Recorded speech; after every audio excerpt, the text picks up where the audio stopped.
Revolver Ocelot. 12 shots.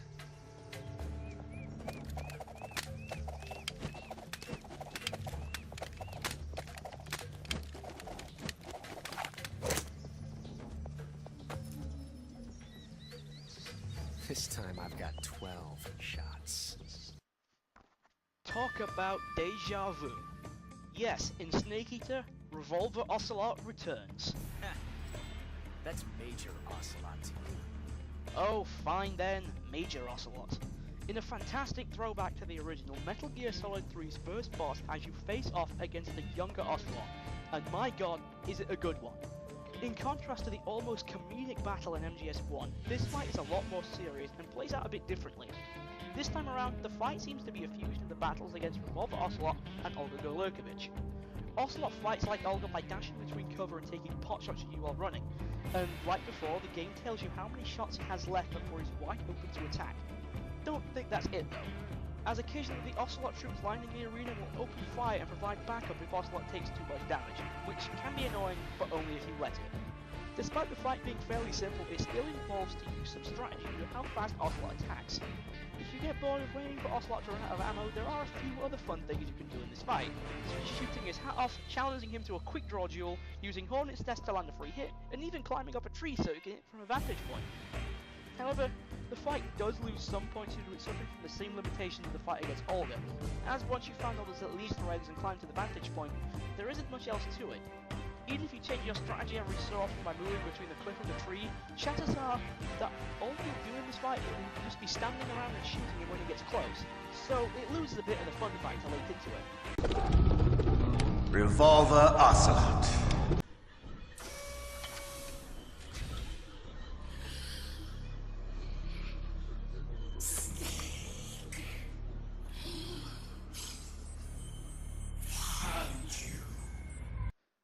Unfortunately, despite how much I love the B&B core, I honestly think that Crying Wolf is the weakest of the four, seeing as her emotion has been done better in MGS3, and her backstory, although tragic, is not as tragic as some of the other members of her unit.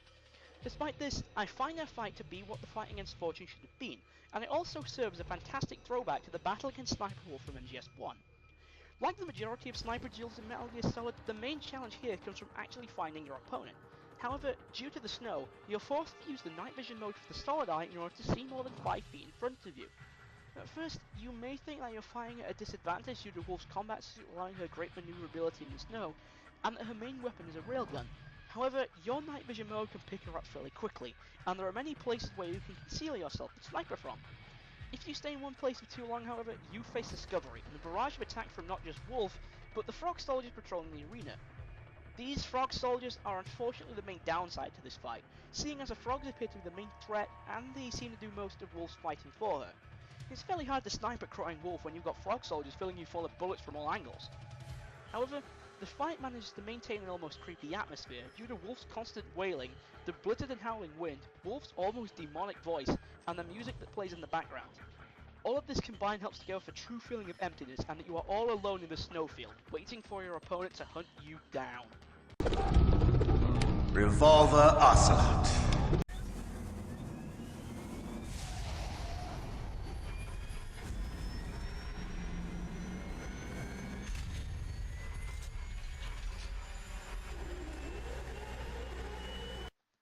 When you break down the fight against Metal Gear Rex, all it comes down to is blasting the crap out of it with your Stinger missiles while you run around desperately trying to find somewhere to hide before it launches its next attack. And boy, does this thing have a lot of attacks. It has Gatling guns, homing rockets, rapid-fire rocket payloads, twin lasers, and it can stomp on you. The fight against this hulking mass of metal truly tests everything you've learned in the game up until this point. Aiming, using hit and run tactics, using the arena to your advantage, even your use of cover. The fight is also broken up into 2 stages. One where you have to shoot his radar and center dish, which will effectively blind the pilot, and the second phase is where you have to shoot the missiles into the cockpit, which is actually harder than it sounds. Not only does the fight play well, it also has a ton of build-up. Your main objective through Metal Gear Solid was to prevent the rogue unit Foxhound from using Rex's railgun to fire a nuclear missile, effectively starting World War III. Liquid Snake, disguised as Solid Snake's friend McDonald Miller, tricks Snake into activating Metal Gear Rex. Liquid then reveals his true identity, boards Metal Gear Rex, and begins the fight. This fight also gives us the backstory of one of the greatest characters in the Metal Gear series, and allows us to see in action one last time before his final send-off. This fight is actually one of the most complete in the series, and with all those things considered, why is it so low? Well, because of the second phase. This requires a bit of explaining, so bear with me. Metal Gear X is a closed cockpit system, effectively cutting the pilot off from the outside world. Because of that, complex sensors are needed to create a VR recreation of what is going on around the Metal Gear, basically allowing the pilot to see what they're doing. In the first phase, you just destroyed the sensors, making Liquid open up the cockpit in order to see you. Naturally, this limits his field of vision, making it harder for him to direct his attacks. This means that Metal Gear X now only has one effective weapon it can use, the homing missiles. This ultimately means that Metal Gear X will now constantly spam its homing missiles, leaving you very little room to attack, and they also deal massive damage if they hit you. If it wasn't for this poorly designed second phase, this could have easily made the top 15. Revolver Ocelot. Still ticking, huh? Unfortunately, haven't had no vacancies. Wait, hang on. Vamp? I thought you hated him. Well, that was the fight in Metal Gear Solid 4. This is the fight against him in Metal Gear Solid 2, which was by far the better of the two fights. Seriously, there were a total of 15 places between the two on this countdown. Unlike the terrible fight from MGS4, this one plays out rather well. Vamp moves slower in this fight, which allows you to land a few hits, and it actually gives you time to dodge his attacks. This, coupled with a smaller, yet more creative arena resentment pool, ultimately make it a rather enjoyable fight. Speaking of Vamp's attacks, he still has his knife-throwing abilities from before, but now he will incorporate other hand-to-hand moves, and even has a flashy attack where he throws a knife which pins your shadow to the floor, effectively immobilizing you. Vamp will even jump into the pool of water in the center of the room and will attempt to launch surprise attacks when you least expect them. Despite all this, you should have acquired a fair amount of weapons by now, so the fight now appears to be an even match. Another thing I like about this fight is the fact that due to Vamp's wide variety of attacks and your wide arsenal of weapons, there is not one strategy you need to adopt in order to beat him. The game developers made sure that you could use anything you have on you to damage him, from your pistols to your assault rifles to your grenades and even to your rocket launchers. You can use practically any weapon you want, and to me that signifies great boss design. Personally, I use my SOCOM to block his knives and counter his other attacks, use my AK when he was up in the ceiling, and use the grenade launcher while he was swimming. I never get tired of blowing up out of the water. Never. There is one thing that prevents this fight from making the top 15, however, and that was originally not going to be the way Vamp was fought at all. You see, originally Kojima had planned for there to be two more members of Dead Cell, Chinaman, the master of special effects, and Oldboy, an old German soldier from World War II. These characters were ultimately dropped, yet the concepts were recycled. Oldboy was recycled into the end from Metal Gear Solid 3, and Chinaman's fight was recycled into this fight with Vamp. After I learned this, I realised that the fight from MGS4 was the way Vamp was supposed to be fought in this game, and ultimately I feel disappointed. The fact that this is even Vamp's original fighting style and the terrible fight in MGS4 made me feel that this great character didn't get the treatment he deserved. Revolver Ocelot.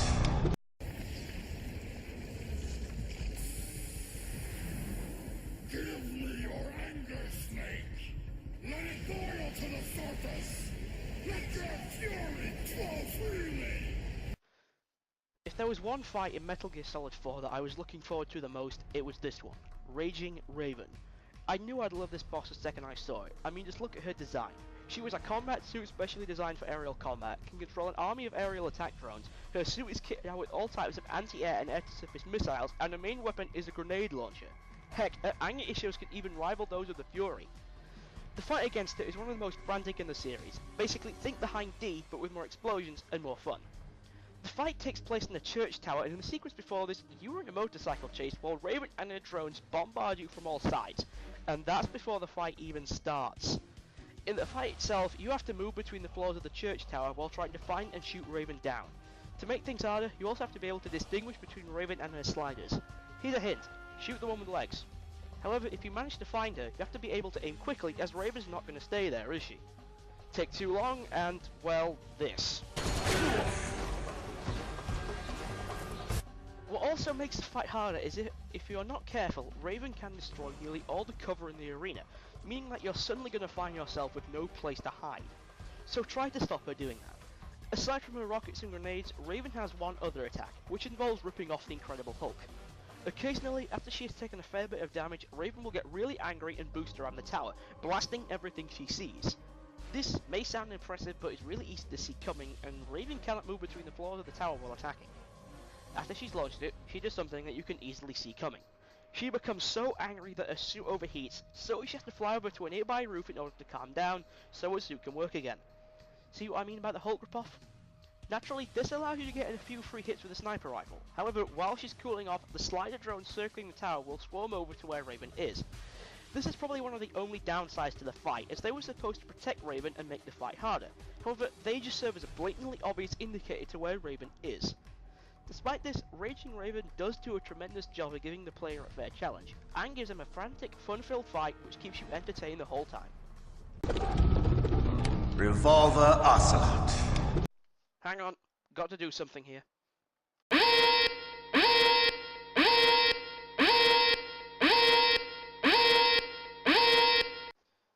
That's better.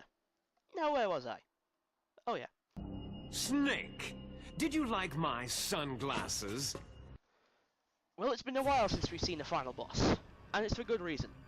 Liquid Snake not only serves as a brilliant final battle, but also as a decent shout out to the final boss of Metal Gear 2. Throughout the whole of Metal Gear Solid, Liquid is seen as its ultimate bad guy, who is planning to destroy the world using the new Metal Gear prototype. However, it's much more complicated than it seems, as his real plan involves creating a domino effect, which will create a nuclear war, which will effectively bring down this mysterious group known as the Patriots, who are secretly running everything behind closed doors. Throughout the whole game, Liquid does so many things that make you want to make him die slowly and painfully. He kidnaps and makes Ocelot torture both Snake and Meryl, poses as Master Miller and tricks Snake into activating Metal Gear Rex, tries to kill you with both a Hind-D gunship and said Metal Gear, he kills one of Snake's oldest friends almost effortlessly, and if you submit it during the torture scene, he kills Meryl. However, unlike the fights against Vulcan and Solidus, this fight actually plays out rather well. After you take down his Metal Gear, Liquid gives a long speech about his true goals which explain his backstory, and reveals that both he and Snake are genetic twins and the clones of Big Boss. He then takes Snake's gear and proceeds to challenge you to a one-on-one fistfight on top of Rex. However, despite the incredible build-up and satisfying nature of the fight, it does have its limitations. For one, the time limit can be quite annoying, and seeing you have to waste 25 seconds of that before the fight begins, it can be quite frustrating to beat Liquid in time. Another thing is that as Liquid loses health, he gains many new attacks and his attack speed gets faster. Normally I'd be fine with this, but it can get rather difficult to land those last few hits. Finally, if you get knocked out of the arena, it's an instant game over, yet you can't knock Liquid out of the arena, probably stop it becoming too easy. Despite this, the fight can be rather enjoyable, and you do get a lot of satisfaction after you take him down. However, there is something that bugs me. We never see Liquid die, and we get a long playable sequence after this. So, does that mean... Yes, it turns out Liquid is still not dead after taking God knows how many missiles to the face, being beaten to a pulp, and falling the equivalent of 20 stories. During this, well, second phase of the fight, you have to use a mad machine gun on the back of a Jeep and blast the crap out of Liquid. Even after that, he's still not dead, and goes to shoot Snake and whoever he escaped with, only finally succumbing to the effects of the Fox-Die virus. Come on, is that it? I was expecting a Metal Gear Rising or No More Heroes style death, something with blood and violence, not just a heart attack. Oh well, at least we got a decent fight with him. Revolver Ocelot. There's no reason to keep you alive now.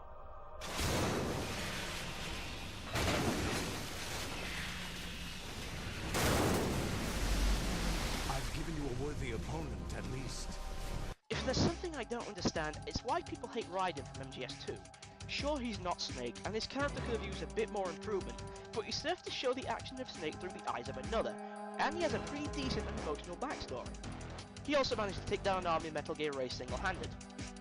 On the surface, this doesn't sound all that impressive when you compare it to what Raiden does in MGS4 and Metal Gear Rising, but think about it this way. Raiden has just destroyed at least 6 Metal Gear Rays using only a rocket launcher, and this was before he got his cyborg body. The fight itself is fairly straightforward. Shoot the Rays in the legs to stun them, and then follow up with a blast to the head. But it's the way it plays out that makes it so high on the list.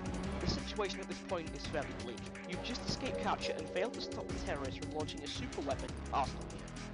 Snake's busy fighting for you, and you are left all alone to fight an army of machines which can kill you in an instant. Seems impossible, doesn't it? Well, you do have something that gives you an edge, and that is the Stinger missiles. You all know how much I love this weapon by now, since I haven't shut up about it for this whole list. Anyways, the Stinger missiles really help to even the odds, as none of your other weapons can do any damage to it. Like the majority of the fights in the series, there are numerous ways to defeat the Metal Gears. The first, and by far the riskiest way to defeat them, is to isolate one of the Metal Gears, shoot it in the face, and then run away before it obliterates you. The second way I've already explained, shoot with the legs first, followed by a blast to the face. The final way is one of the hardest to pull off, seeing as it requires to use two weapons at good timing.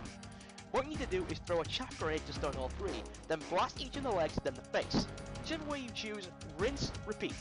And you're done. However, as you'd expect, the fight is not as simple as it sounds. As you're fighting 3 Metal Gears instead of 1 this time, you have to be able to predict when each Metal Gear is going to attack, and thus plan your attacks accordingly. You also need to be careful with the range of the platform, seeing as that you can either step on you, or fire their water cutters to do some serious damage if you're not careful. When it comes to downsides, there really aren't all that many. Sure, it can be frustrating when you get hit with an attack from one Metal Gear when you're trying to attack another, but if that happens, it means you screwed up, not the game. The only downside I can think of is that as you are fighting 3 Metal Gears at any one time, it becomes really easy for them to gang attack you. And we all know how much fun that is. Must move on. Painful memories coming back. Revolver Ocelot.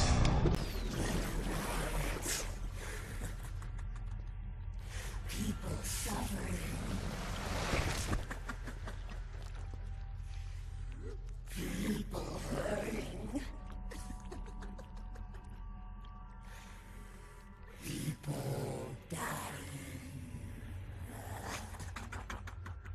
It's all so fucking hysterical. For any of you who have seen my top 10 most unique video game fighters list, you knew that Laughing Octopus would reach a high spot. Out of all the B&B Corps, she's the one that initially came off as insane. I mean, crushing, shooting and impaling people all while laughing. If that doesn't show insanity, I don't know what does. In terms of fighting her, she can be pretty difficult when trying to track her down, seeing as she can disguise herself as practically anything in the building. Also, have you heard her theme?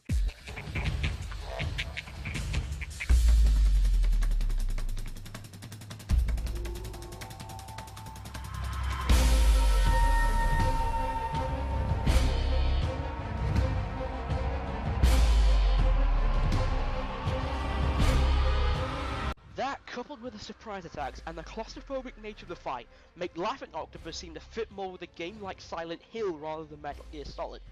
Trying to find Laughing Octopus is exactly where the biggest part of the challenge is, as you don't know when or where she's going to spring an attack from next. However, it shouldn't be too much of a problem if you're using the Solid Eye. Surprise attacks and camouflage aren't her only tricks, mind you. She can create smoke screens to cover her escapes, use her tentacles in many different ways, and she even carries around a P90 submachine gun to give her an edge in a firefight. As I've said before, Laughing Octopus's main weapons are the tentacles from a combat suit, which she can use to choke you, knock you to the ground, and cover large distances fairly quickly, and that's how she deploys her smoke screens. She can even block bullets with those things. Quick word of advice when fighting her: keep your distance. For the love of God, keep your distance. If you don't, well, she can dish out a fair bit of damage with her tentacles, and can even curl into a ball and roll into you. Another reason why I like her is her backstory. Her backstory actually makes me feel sorry for her, more so than any of the other members of her unit. Laughing Octopus used to live in a small village in Scandinavia. When she was just a teenager, one day a group of armed mercenaries attacked the village and killed everyone but Laughing Octopus and her family. She was then tortured, but the mercenaries decided to do something even crueler. They made her kill her own family, and they made her laugh while she did it. Since that day, she never stopped laughing, implying that the experience drove her insane. Can you imagine what that could have been like? And the sad thing is, this isn't pure fantasy. Something like this could happen, or could have happened in the world today. Laughing Octopus. Her fighting style is very unique, the fight plays out fantastically well, she has a great character design, and one of the best and most depressing backstories behind a video game boss, cementing her place at number 15. Revolver Ocelot. Life is short.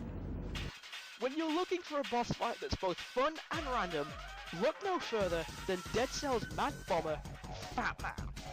Fat Man is basically a guy in a trench coat who rides around on rollerblades while drinking wine, planting bombs and spraying bullets out of a Glock 17 handgun.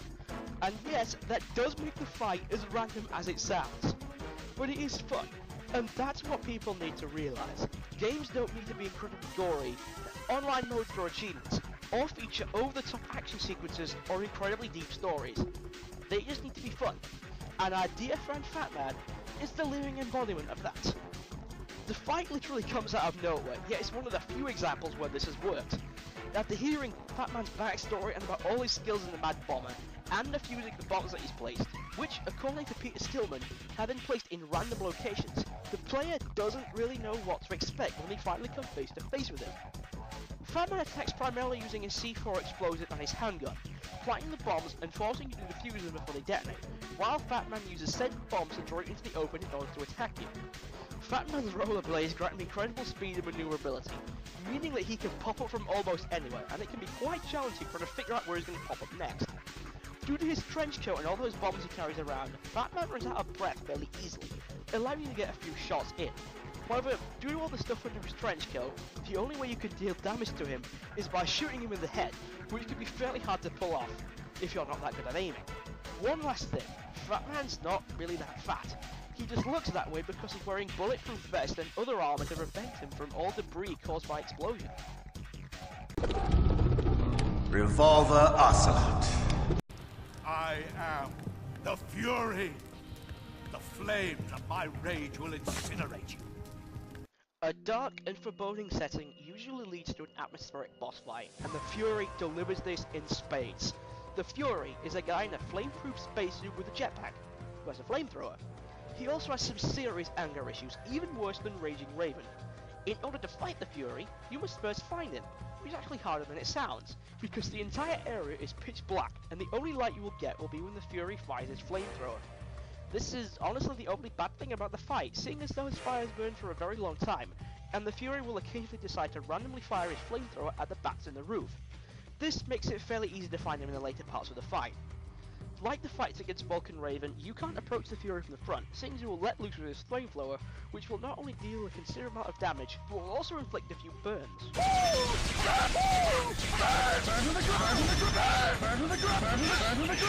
Not like that. Anyways, this may seem simple on the surface, but we're forgetting one little thing. His jetpack. That jetpack grants the Fury incredible maneuverability, meaning that he can effortlessly travel around the arena and can even use it to burn you, and even launch charge attacks.